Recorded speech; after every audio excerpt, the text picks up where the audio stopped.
Booktube, it's Louise, the big head bookworm. How are you? Are you having a good day? Bit gloomy here today. The sun's trying to come out. It's not really succeeding, if I'll be honest. There's a heavy layer of grey cloud between us and the beautiful sun, so it's a bit of a grey day. So I thought I'd brighten it up by coming and talking to you about, excuse me, some new books. I know. I don't know how this happened. In my head, I had it that I wouldn't be coming back to you until, after Christmas with my new books, because I thought, well, I'm not going to be buying any at the moment, because of course you're buying to give rather than buying for, yourself at the moment. But I've seen some real corkers at such reasonable prices that I have been tempted. And also, I have got some books on my e-reader, which I want to show you. Now, I am going to have to cough, because I have got a bit of an upper respiratory tract virus, excuse me.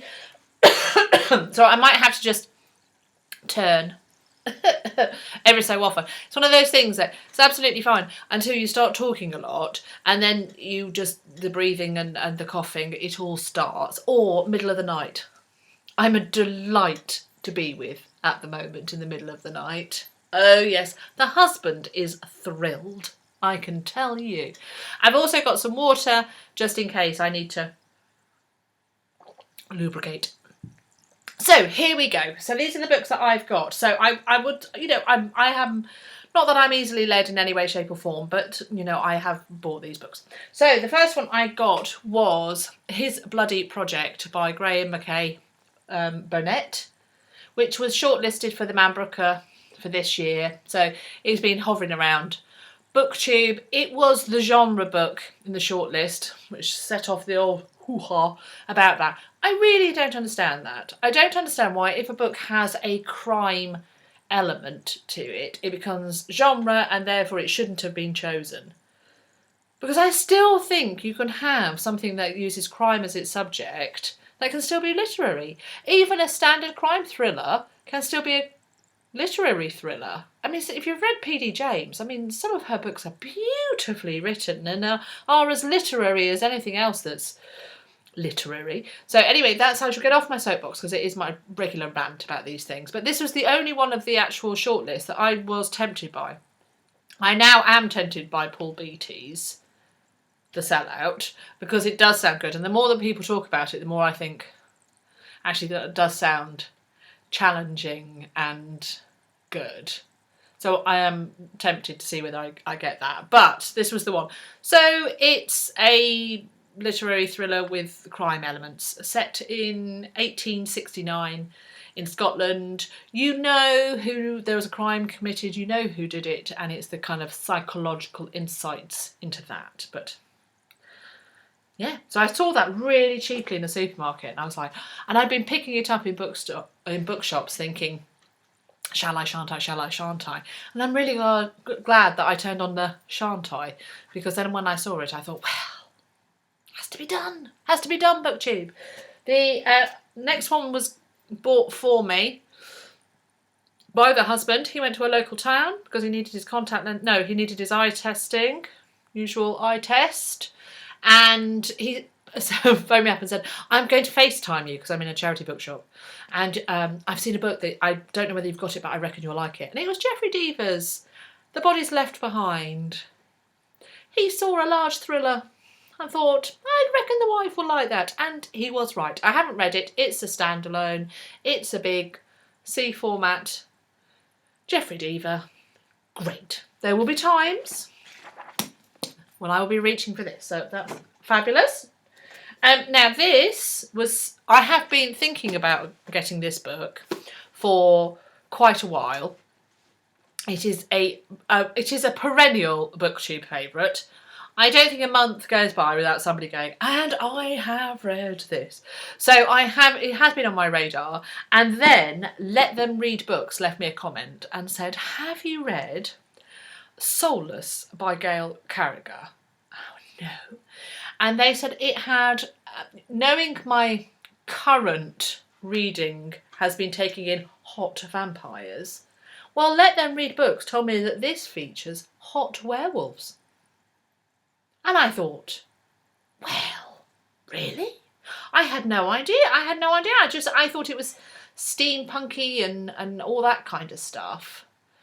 But, you know, and set in Victorian and humorous and funny and wonderful and fast-paced. But I didn't know it featured a hot werewolf. And I don't think I've actually read anything featuring a hot werewolf. Obviously, Professor Lupin in Harry Potter. But yeah, I don't have those kind of feelings towards him. I really don't. Not at all. But so I thought I'd buy this then. And I had been looking at it for ages. And then when Let Them Read Books said that, I was like, right. So let's blame Let Them Read Books for that. And then I am blaming Jane Catherine of that channel and Shelley Lawrence and Sarah Hall and Tina Con for these next 3 books. Ladies, I have taken your advice and I have gone the Linwood Barclay route. So I read Daisy in Chains by Sharon Bolton, and there was a quote on the back by Linwood Barclay, which I mentioned, and those 4 ladies, and I'm not sure if there weren't 1 or 2 others that actually said, yes, have you not read any Linwood Barclay? They're really great. So Jane Catherine said his early work's really good. These are all later works, I gather. Sarah Hall said to start at the beginning, which is No Time for Goodbye. So I am definitely on the hunt for that one still. But I think because he's got they're standalone psychological thrillers, I gather, because he's got quite an extensive backlist, I think I'm noticing them in charity bookshops, and I was aware of them in charity bookshops when they mentioned him. So I thought, right, well, I'll look for them. And each of these was 50p. And I have not really been searching. It's literally been like, oh, Linwood Barclay. Oh, Linwood Barclay. So I'm really pleased with myself that I have already, I've got them there. And I am going to give these a go. So one of these will be read in December. I'm in a kind of thrillery mood, so I can see myself reading that. So ladies, if I don't like them, I am totally blaming you. And the fact that I have bought them is down to you. But £1.50 for 3 books. I mean, that's not even half a cappuccino, is it? Or a latte, as I prefer. So there we go. I have got Trust Your Eyes. I have got Never Saw It Coming. And I have got A Tap on the Window. There we go, how good's that? So Canadian, Toronto author, I gather, from what I've read. The other books that I have are all on my e-reader. I use a Kindle.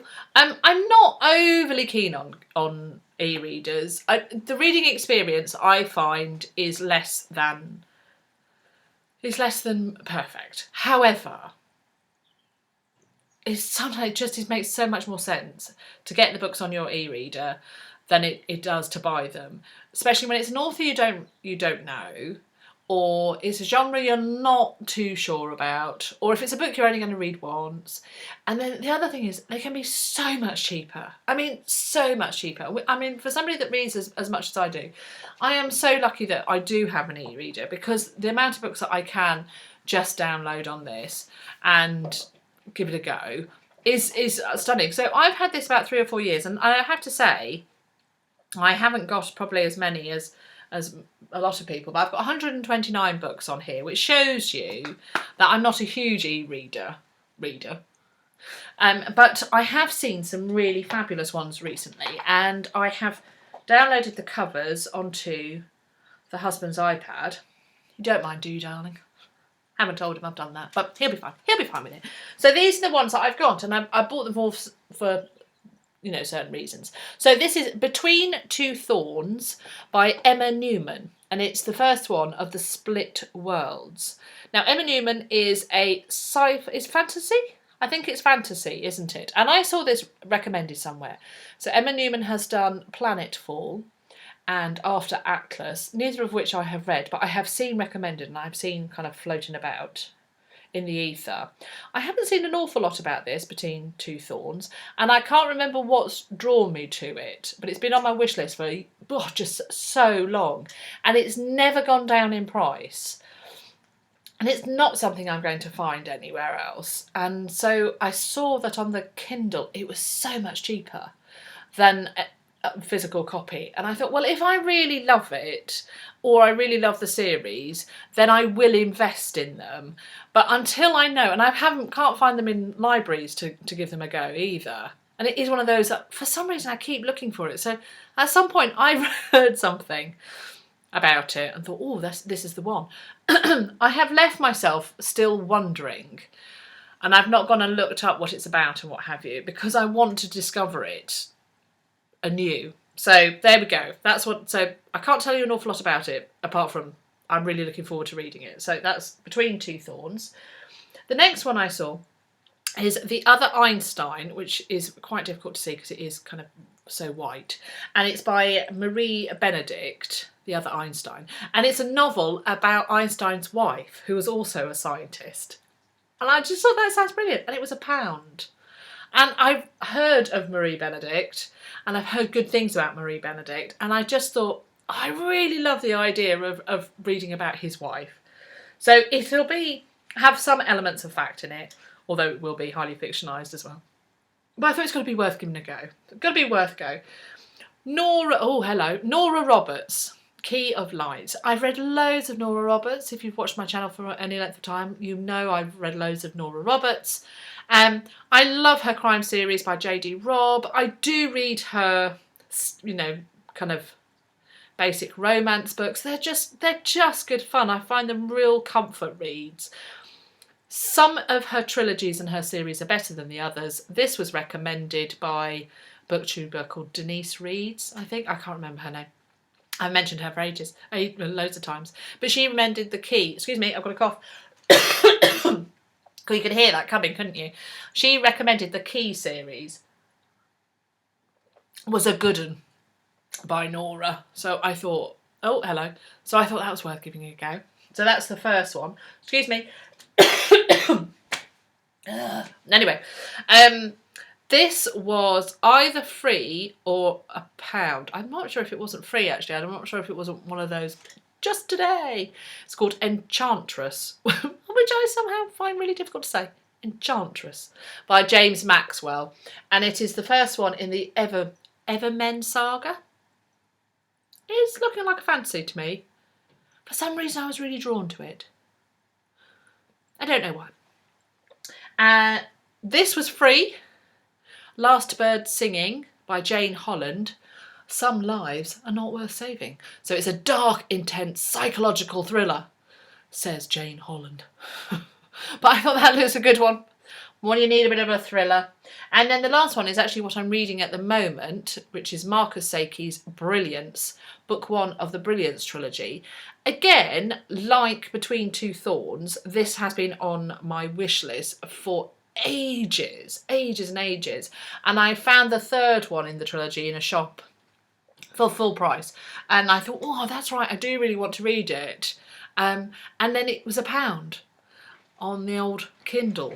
And I thought, I've got to give it a go. So there we go. I've started reading it. It's our world, except in the 1980s, genius children started being born. Instead of once a generation, it was like 1% of children, or not even that much, but it was the geniuses are being born. And it's the fear of them, the fear of these genius children who are now growing up into adults. So they're classed as abnorms and the normal people are frightened. Is there going to be a war between the abnorms and the norms? And I just, for some reason, I think it's going to be playing on the riff of looking at people that are different, fear of what is different, set in this heightened world. So I thought that sounds really good. So I thought it was really kind of interesting to read at this moment. And there we go. So all in all, Booktube, there are some fabulous books. I've got some really good books on my Kindle, which I'll be able to go through. And then I've got some really good books on, for physical copies for me to read at the moment. So I'm really looking forward to it. So December's going to be a great reading month. Never mind all of these sat behind me. So how are you, Booktube? I hope you're well. I hope you've got a little bit of sun with you today. I hope you're having a better day weather-wise. As I say, it's very grey here. A grey day. But not in our hearts. It's nice and bright in our hearts. Right, Booktube, it's been lovely. It's been lovely to see you. Let's do this again. Bye.